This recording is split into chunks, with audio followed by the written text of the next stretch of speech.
ಕರ್ನಾಟಕದ ಎಲ್ಲ ಮಹಾಜನತೆಗೆ ಮಹಾಶಿವರಾತ್ರಿ ಹಬ್ಬದ ಶುಭಾಶಯಗಳು.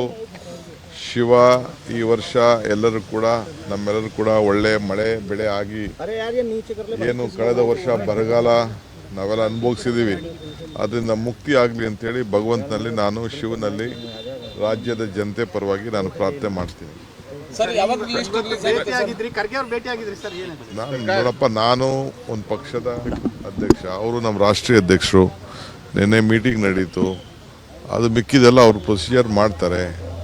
ಸೊ ನಾವು ಜನರಲ್ ಏನು ಮಾತಾಡಬೇಕು ಪಕ್ಷದ ಸಂಘಟನೆ ವಿಚಾರದಲ್ಲಿ ಚರ್ಚೆ ಮಾಡಿದ್ವಿ ಅಷ್ಟೇ. ಅದು ಬಿಟ್ಟರೆ ಬೇರೆ ನಿನ್ನೆ 14 ಕ್ಲಿಯರ್ ಕಳಿಸಿದ್ರಿ ಅಂತ ಇತ್ತು, 9 ಕ್ಲಿಯರ್ ಆಗಿದೆ ಅಂತ ಹೇಳ್ತಾ ಇದ್ದೀರಾ. ಅದೆಲ್ಲ ನಾನು ಹೇಳಕ್ ತಯಾರಿಲ್ಲ, ಅದೆಲ್ಲ ಡಿಸ್ಕ್ಲೋಸ್ ACC ಡಿಸ್ಕ್ಲೋಸ್ ಮಾಡ್ತಾರೆ. ಯಾವತ್ತು ಬರ್ಬೋದು ಸರ್ ಲಿಸ್ಟ್? ಆದಷ್ಟು ಜಲ್ದಿ, ಎನಿ ಟೈಮ್. ಇವತ್ತು ಎಕ್ಸ್ಪೆಕ್ಟ್ ಮಾಡ್ಬೋದಾ ಅಂತ ನೋಡೋಣ, ಅವ್ರೇನ್ ಮಾಡ್ತಾರೆ ನೋಡ್ಬೇಕು. ಅಲ್ಲ, ಈಗ ಫಸ್ಟ್ ಲಿಸ್ಟ್ ಅಲ್ಲಿ ಎಷ್ಟು ಜನ ಇರ್ತಾರೆ ಅಂತ ನಾನು ಹೇಳಕ್ಕಾಗಲ್ಲ. 50% ಅಂತ ಹೇಳಿದಿರಿ. 50% ಚರ್ಚೆ ಮಾಡಿದೀವಿ ಅಂತ ಹೇಳಿದ್ವಿ. 50% ನಾವು ಈ ಸಬ್ಜೆಕ್ಟ್ ಇಟ್ಟಿದ್ದೆ 15%, 50% ಫುಲ್ ಏನು ಇಡಲಿಲ್ಲ ನಾವು. ಸರ್, ಮುಖ್ಯಮಂತ್ರಿ ವಿಚಾರಕ್ಕೆ ಸಂಬಂಧಪಟ್ಟಂತೆ ಮಾದೇವಪ್ಪ ಅವರು ಒಂದು ಹೇಳಿಕೆ ಕೊಟ್ಟಿದ್ದಾರೆ, ನೀವು ಗಮನಿಸಿದಿರಿ, ಅದ್ರ ಬಗ್ಗೆ? ಒಳ್ಳೇದಾಗ್ಲಿ. ಆಸೆಗಳನ್ನ ಪಡೋದ್ರಲ್ಲಿ ಯಾರು ಆಸೆ ಪಡೋದ್ರಲ್ಲಿ ತಪ್ಪೇನಿಲ್ಲ. ಯಾರ್ಯಾರೋ ಏನೇನೋ ಆಸೆ ಪಡ್ತಾರೆ. ಮಾದೇವಪ್ಪನವರು ಆಸೆ ಪಡ್ಲಿ, ಏನ್ ತೊಂದರೆ ಇಲ್ಲ. ಮೊದಲ ಸಲ ಅಲ್ಲ ದಲಿತ ಮುಖ್ಯಮಂತ್ರಿ ವಿಚಾರ ಬರ್ತಾ ಇರೋದು. No, see, he is the ACC president.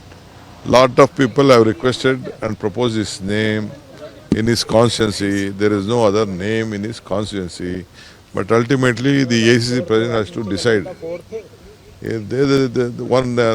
Only one name has been proposed. It is his name, though he has not.